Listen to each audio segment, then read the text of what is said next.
The following content is provided under a Creative Commons license. Your support will help MIT OpenCourseware continue to offer high-quality educational resources for free. To make a donation or view additional materials from hundreds of MIT courses, visit MIT OpenCourseware at ocw.mit.edu. Let's go now to Storyboard 36, starting with Panel A, Regulation of Metabolism. So far in 507, we have looked at metabolic pathways from the perspective of the cell and organelles within the cell. Using physiological scenarios, I've tried to show you how pathways within the cell respond to a change in the environment.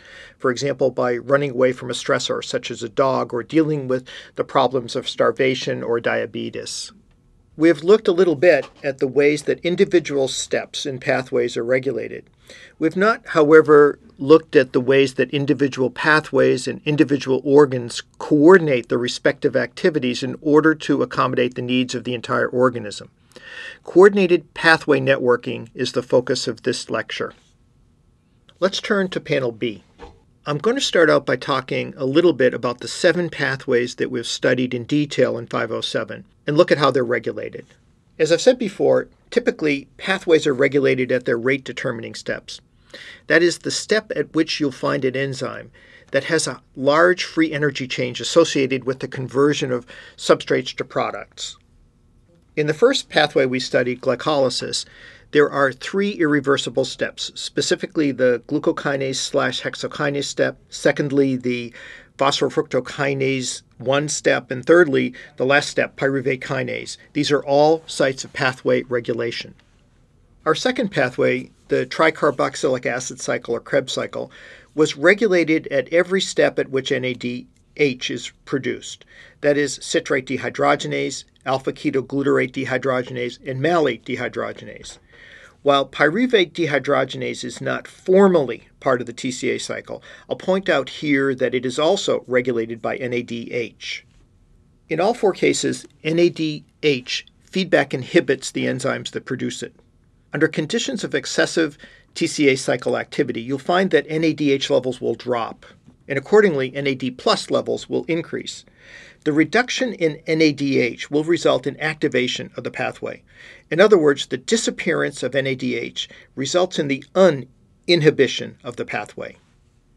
Our third pathway, gluconeogenesis, is regulated at the pyruvate carboxylase step, at the fructose 1,6-bisphosphatase step, and at the glycogen synthase/glycogen phosphorylase steps.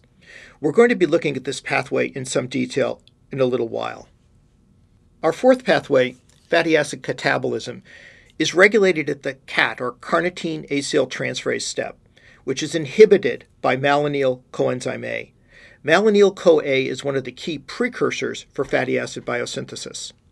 It makes sense that the concentration of malonyl coenzyme A, if high, would inhibit the uptake of fatty acids into the mitochondrial matrix. Keep in mind that uptake into the matrix is the job of CAT1.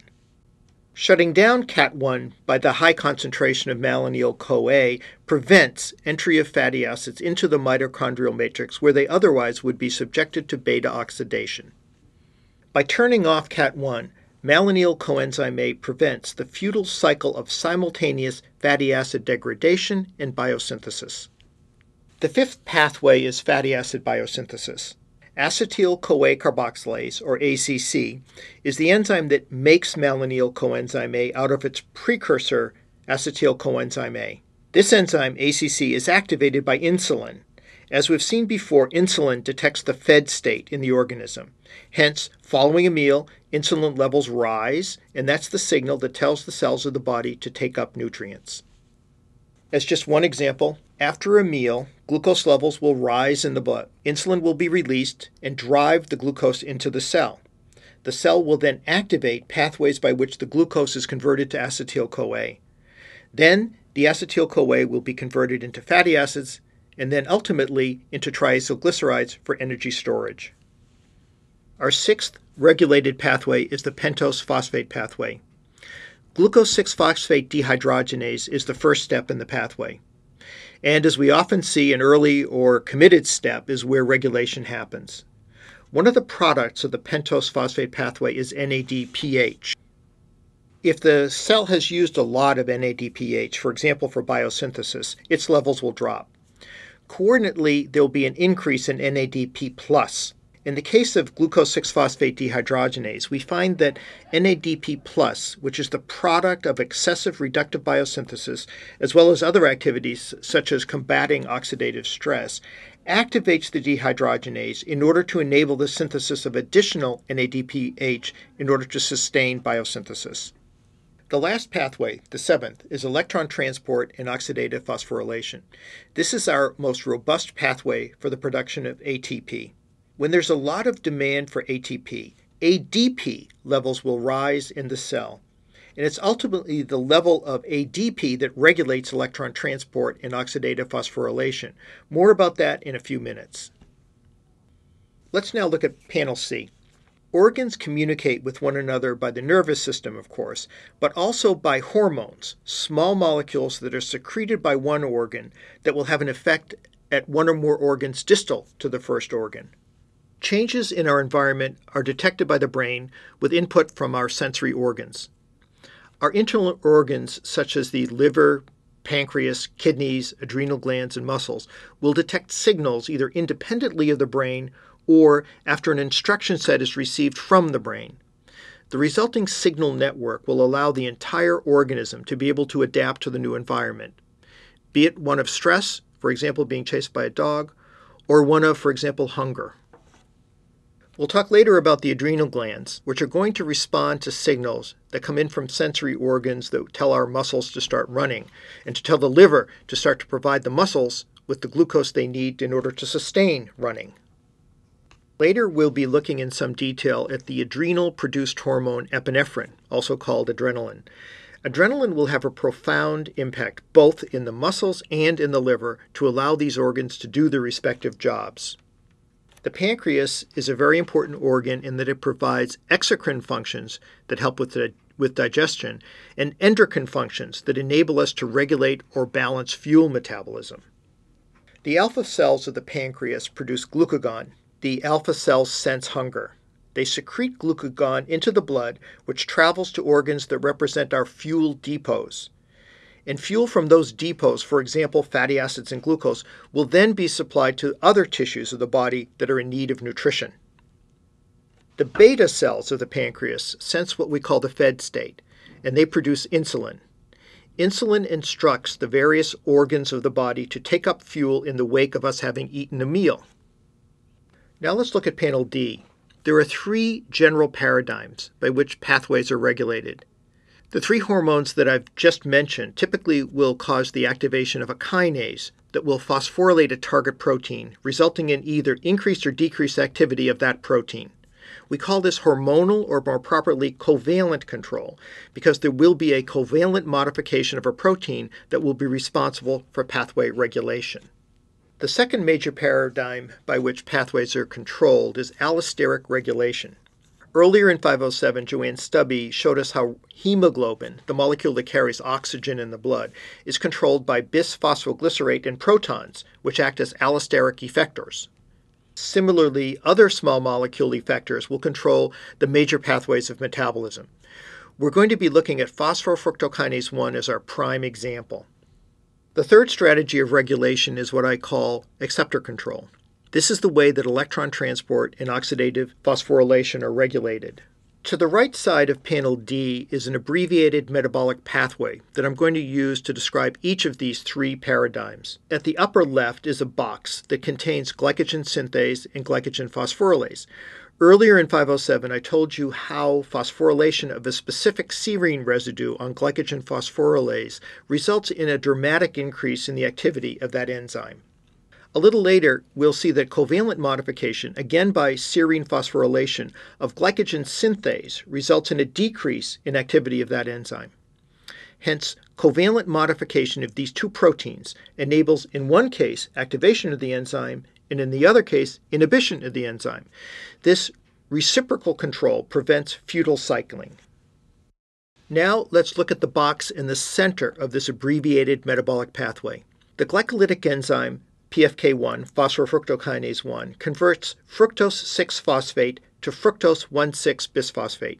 we're going to see that a small molecule derivative of fructose 6-phosphate, specifically fructose 2,6-bisphosphate, will act as a powerful allosteric stimulator of PFK1. I'll also point out that AMP, adenosine monophosphate, will also stimulate this enzyme. I'll also point out here that PFK1 is a tetramer. Oftentimes, as Joanne taught us, proteins that are multimers are the ones that are subject to allosteric regulation. Our third paradigm of regulation is acceptor control, shown in the box at the bottom of panel D. During periods of intense physical activity, ATP is consumed and converted to ADP, and NADH is converted to NAD+. Rising levels of ADP in the mitochondrial matrix activate the proton translocating ATP synthase. As more protons flow through the synthase, more ATP is made. They call this acceptor control because the regulatory molecule is ADP, which is the quote-unquote acceptor of phosphate in the synthesis of ATP. Because we covered acceptor control in some detail in the lecture on electron transport and oxidative phosphorylation, I'm going to leave that topic for now and focus on covalent control and allosteric control. Let's turn now to Storyboard 37, starting with panel A.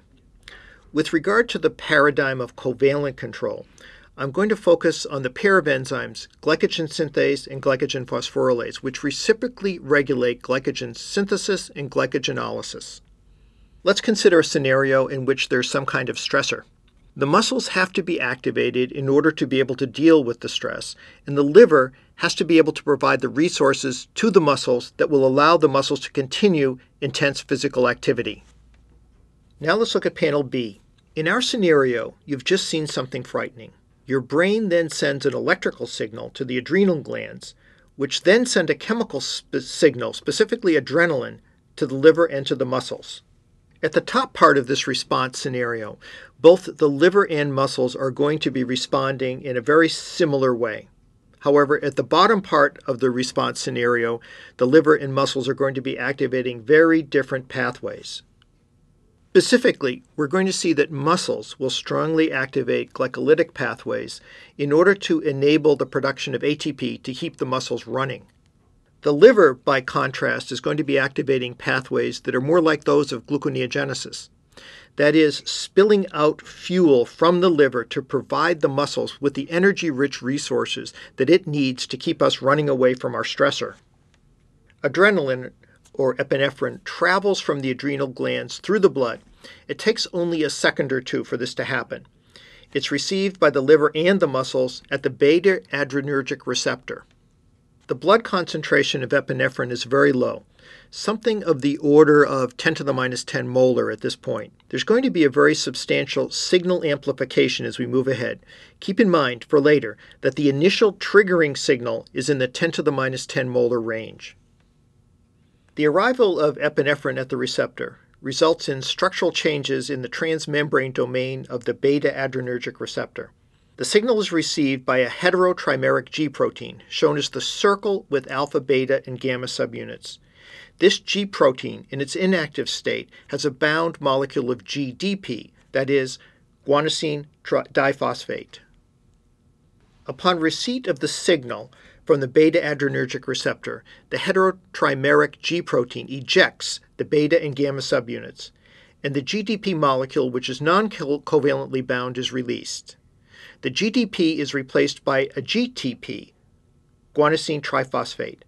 This replacement results in the formation of the alpha subunit with a non-covalently bound GTP. This is the active form of the enzyme. It translocates along the inner surface of the membrane until it encounters AC, or adenyl cyclase. The GTP-bound G protein activates adenyl cyclase. The activated AC dynamically starts converting ATP, which is very abundant in the cell, into cyclic AMP. We call cyclic AMP the second messenger. In our scenario, the first messenger is epinephrine, which interacted with the beta-adrenergic receptor.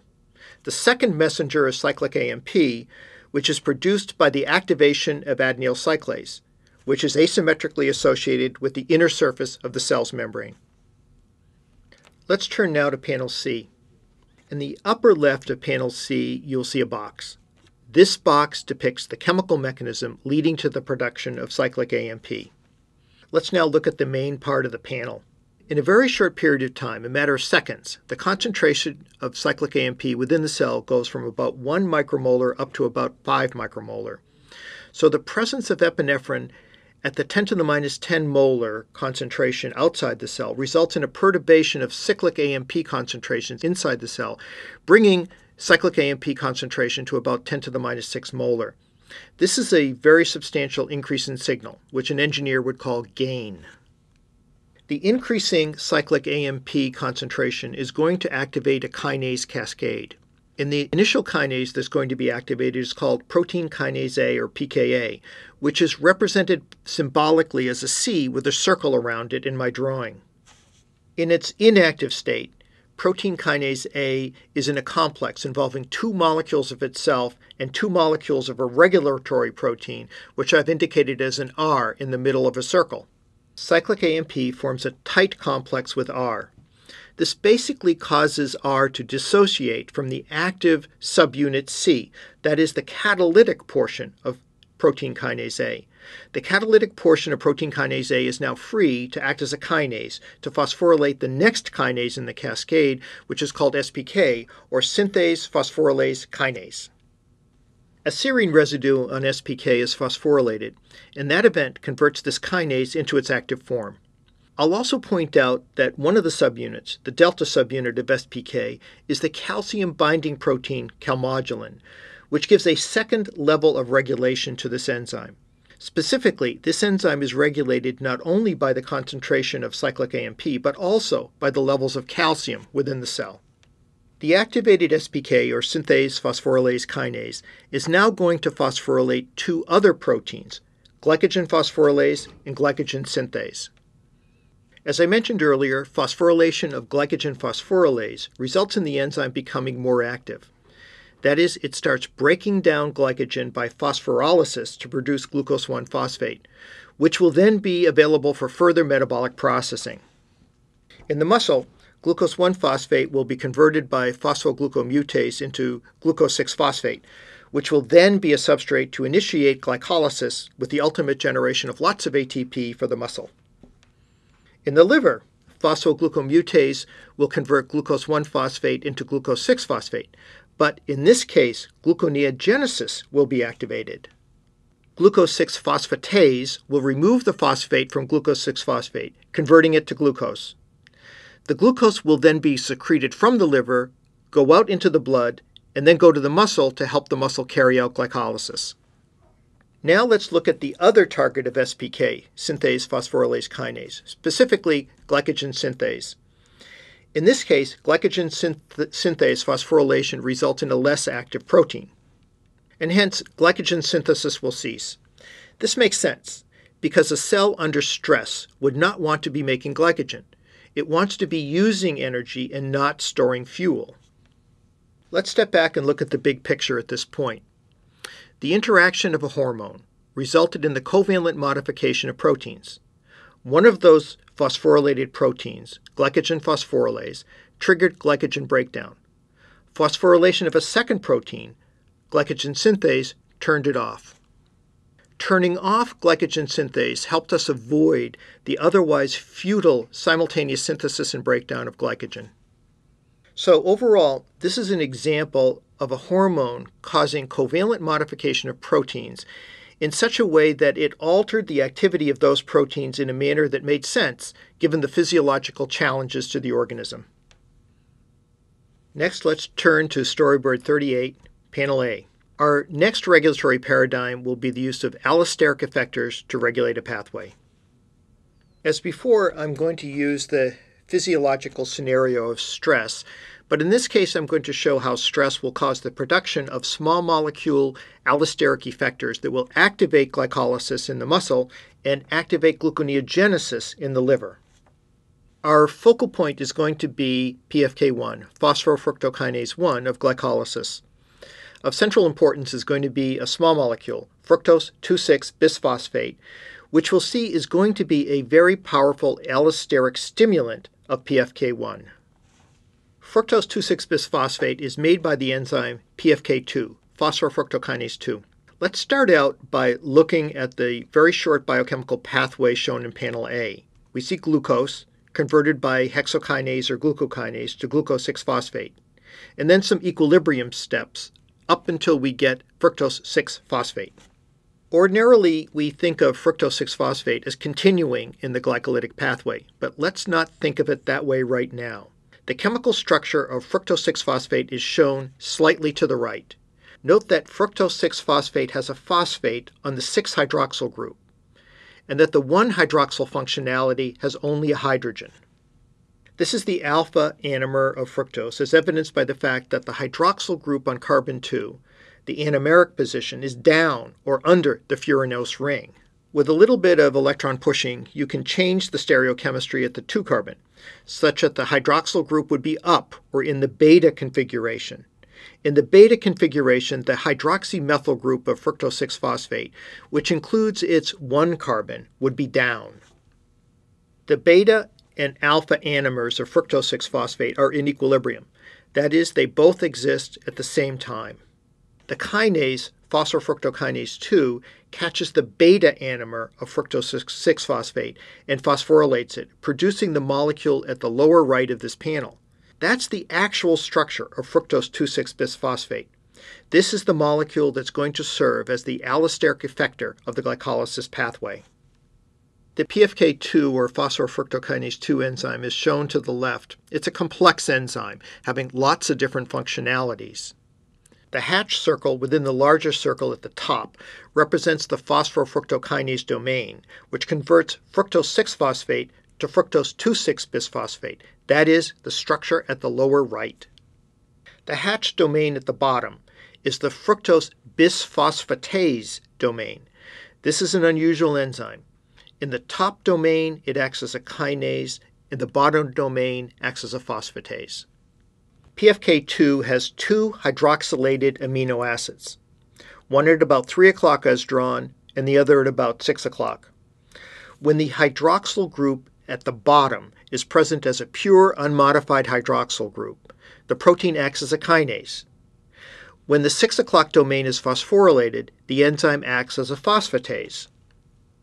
Protein kinase A, or pKa, from the previous storyboard where we talked about hormonal regulation, is the kinase that phosphorylates the hydroxyl group at 6 o'clock on the protein.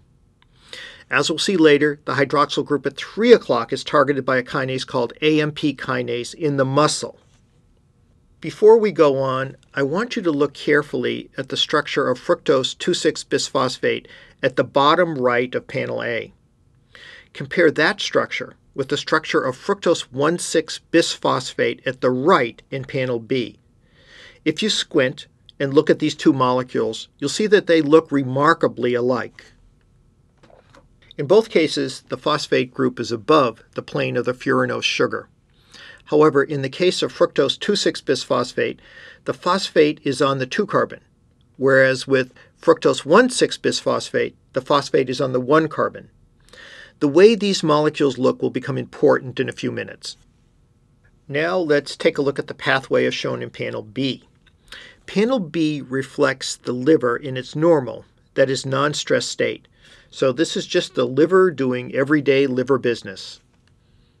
Glucokinase of the liver is converting glucose to glucose 6-phosphate. The alpha anomer of fructose 6-phosphate is produced.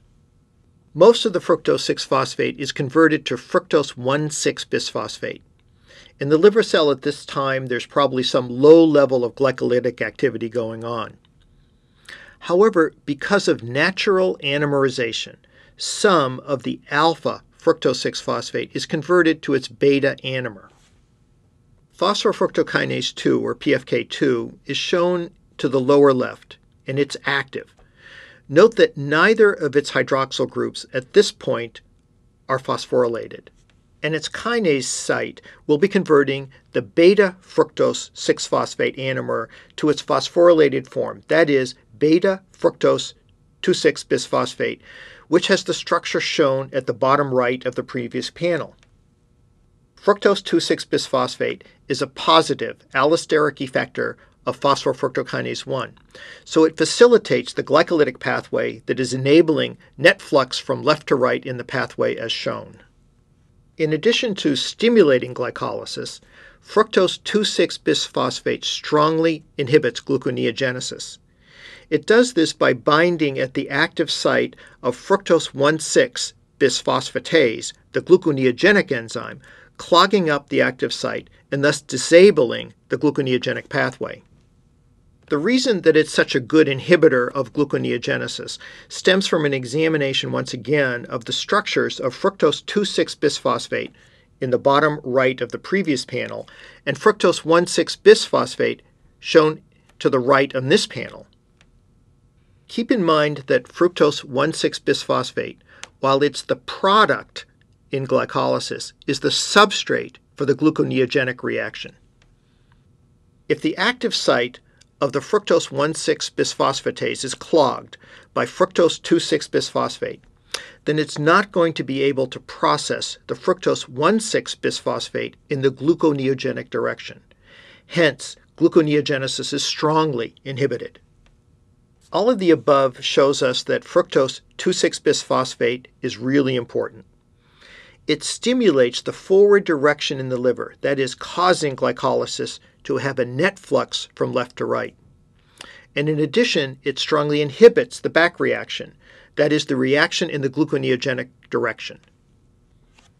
Turn at this point to panel C.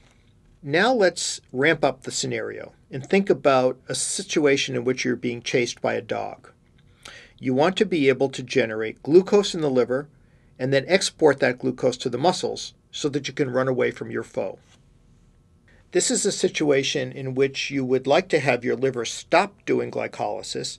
You want the liver to strongly turn to gluconeogenesis in order to manufacture glucose for the muscle. At this point, refer back to the storyboard that dealt with covalent control, where protein kinase A was activated. Recall the part of the lecture when I talked about covalent control, and we were talking about the glycogen phosphorylase step in the liver. In the liver, we generated first glucose 1-phosphate and then glucose 6-phosphate, and then the phosphate was lopped off the glucose 6-phosphate to produce glucose that went out into the blood. In the present case, we're looking at a step that's further down in the gluconeogenesis pathway. Specifically, we want to activate the fructose 1,6-bisphosphatase in order to push even more carbohydrate toward the production of glucose. So in panel C, we see stress inducing the cyclic AMP cascade that results in activation of protein kinase A. And protein kinase A is going to phosphorylate the southernmost, that is 6 o'clock domain on the PFK2 or phosphofructokinase 2 protein. As I indicated earlier, phosphorylation of the 6 o'clock domain results in conversion of phosphofructokinase 2 from a kinase into a phosphatase. The phosphatase produced from PFK2 will act upon the pool of fructose 2,6-bisphosphate and convert that pool to fructose 6-phosphate. That is, the 2-phosphate will be lopped off of the fructose 2,6-bisphosphate molecule. By doing this biochemistry in the liver, we've done two things. First, we destroyed the fructose 2,6-bisphosphate pool. Hence, this molecule is no longer available to act as an allosteric stimulator of PFK1. Secondly, removing fructose 2,6-bisphosphate from the pool has resulted in removal of the active site inhibitor of fructose 1,6-bisphosphatase. This enzyme therefore becomes active and is able to push the net flux of carbon from right to left in the direction of gluconeogenesis, producing glucose that will then spill out into the blood. Please turn now to panel D. We just saw that the liver, post-stress, produces glucose. Now we're going to take a look at the muscle, which of course is going to be using that glucose. In response to the stress state, the muscle is going to activate an enzyme called the AMP-dependent protein kinase, or AMP kinase, also known as AMPK. AMPK activates metabolic pathways that generate ATP. The 3 o'clock phosphorylated PFK2 proves to be an exceptionally competent enzyme for converting fructose 6-phosphate into fructose 2,6-bisphosphate. This increases further the concentration of fructose 2,6-bisphosphate in the muscle cytoplasmic pool. And keep in mind that fructose 2,6-bisphosphate itself is a powerful allosteric stimulator of glycolysis by its effect on PFK1.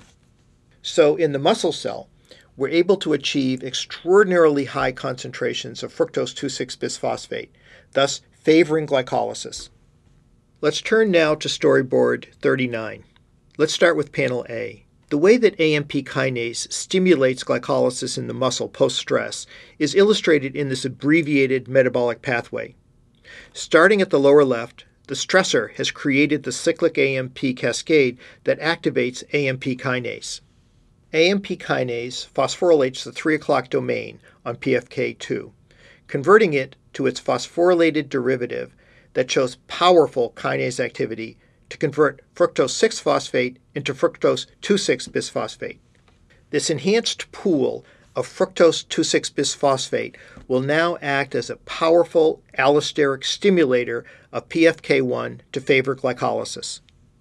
I want to point out that muscles do not do gluconeogenesis. Only the liver and renal cortex do this pathway. So muscles do not have fructose 1,6-bisphosphatase, the gluconeogenic enzyme. Accordingly, in muscles, we don't have to worry about gluconeogenesis being turned on to some extent, and thus dampening the glycolytic effect in the muscle that's needed in order for the muscle to generate the ATP needed to outrun your foe. On this panel, we also see that there are several other effectors that influence the activity of PFK1. One is citrate, another is ATP, and another one is AMP, or adenosine monophosphate. I want to say a couple of words about AMP in this regard. Let's look at panel B. AMP is not as powerful an allosteric effector on PFK1 as is fructose 2,6-bisphosphate. But we know a lot about its activity as an allosteric effector because it's been studied quite thoroughly. PFK1 is a tetramer, and its activity is regulated by cooperativity. This graph shows the activity of PFK1 as a function of the concentration of one of its substrates, fructose 6-phosphate. When there's no ATP present, which is not a realistic situation, you see the regulatory pattern following that of a rectangular hyperbola. That's scenario A. Scenario B shows what would happen to the activity of the enzyme when ATP is present at a concentration of about 1 millimolar, which is quite realistic. And what you see is suppressed activity.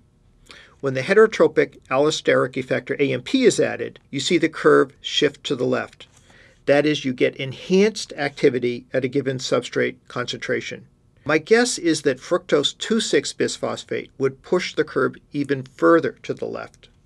Let's now look at panel C. I think it's useful to use AMP to help us construct a model for what fructose 2,6-bisphosphate might be doing as an allosteric stimulator of the PFK1 enzyme.